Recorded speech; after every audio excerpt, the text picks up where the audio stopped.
नायशा मनचंदा। और आपका कितना परसेंटेज आया है 12th में? 99.5%।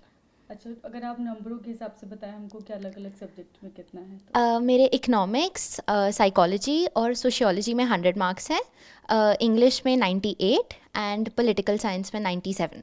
और स्कूल कौन सा है आपका? ITL public school. अच्छा, तो एक तरह से कहेंगे कि आपने स्कूल में टॉप किया है। हाँ जी। अच्छा, तो आगे क्या सोचा है आपने कि क्या करना है, करियर किस तरफ? अभी मैं साइकोलॉजी ऑनर्स के लिए सीयूईटी दे रही हूँ, उसके बाद क्लिनिकल साइकोलॉजिस्ट बनना है मुझे। नहीं, मुझे 6 से पता था कि मुझे साइकोलॉजी में ही जाना है। उस टाइम से ही मुझे बिल्कुल श्योर था कि मुझे ह्यूमैनिटीज़ लेनी है और साइकोलॉजी मुझे पसंद आएगी।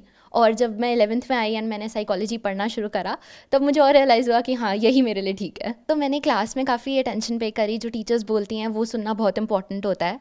देन उसके बाद जो क्लास में पढ़ा, फिर वो घर आके खुद पढ़ना और मतलब कंसिस्टेंटली पढ़ते रहना, सिर्फ लास्ट के मंथ में ना पढ़ के, बट जितने भी एग्ज़ाम स्कूल में हो रहे हैं उनके लिए पढ़ना, खुद घर आके सेल्फ स्टडी करना, वो सबसे ज़्यादा इंपॉर्टेंट है। पूरी बुक को अच्छे से पढ़ना एंड देन उसको लिखना, जो भी आपने याद करा है उसको लिखना, उससे ये मतलब श्योर होता है दैट आपको सब कुछ याद रहेगा, वरना बहुत ईजी होता है भूल जाना। तो लिखना एंड देन बार बार पढ़ना सेम चीज़ को, वो इम्पॉर्टेंट है। नहीं, उन्होंने मुझे, जब मैंने उनको बोला कि ह्यूमैनिटीज़ पढ़नी है, उन्होंने पूरा सपोर्ट करा मुझे। उन्होंने कभी ऐसा नहीं बोला कि कोई और स्ट्रीम लो या कोई और सब्जेक्ट पढ़ो। उन्होंने हमेशा सपोर्ट करा है। उसने सारा कुछ लिख के देखा। Specially after covid, what problem we see in school, students they are very lazy, they don't right.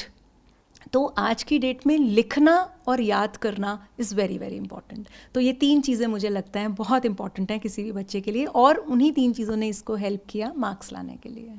अच्छा, कभी कोचिंग की इससे किसी क्लास में कभी आपको लगा ऐसा? नहीं, कभी भी नहीं। 11th 12th में हमने 1-2 बार पूछा कि आपको अगर किसी सब्जेक्ट का लग रहा है तो आप हमें बता सकते हो, but she was always very very confident कि नहीं, मेरे टीचर्स बहुत सपोर्ट कर रहे हैं मुझे। और she use to study extra also, whatever reference books she has asked for, हमने वो उसको ला कर दी, पर उसने हमेशा मना किया। इनफैक्ट अभी रिसेंटली भी हमने ऑफ़र किया कि अगर CUET एग्ज़ाम के लिए if you need any help और coaching, she just gave us the names of the books कि मुझे ये बुक्स चाहिए एक्स्ट्रा पढ़ने के लिए। We bought her those books and that's it.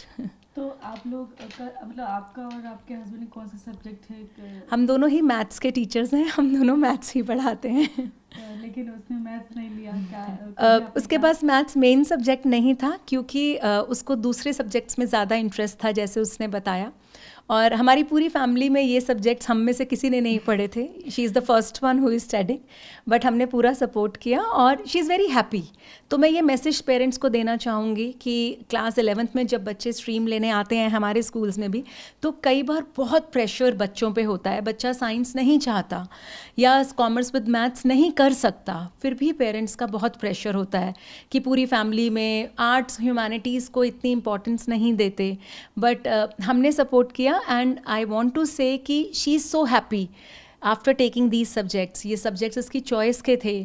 She is happy, she is doing so good, so we are also very happy. तो बच्चे को सपोर्ट ज़रूर करें। बच्चे बहुत ज़्यादा अपना टाइम फ़ोन पे वेस्ट करते हैं।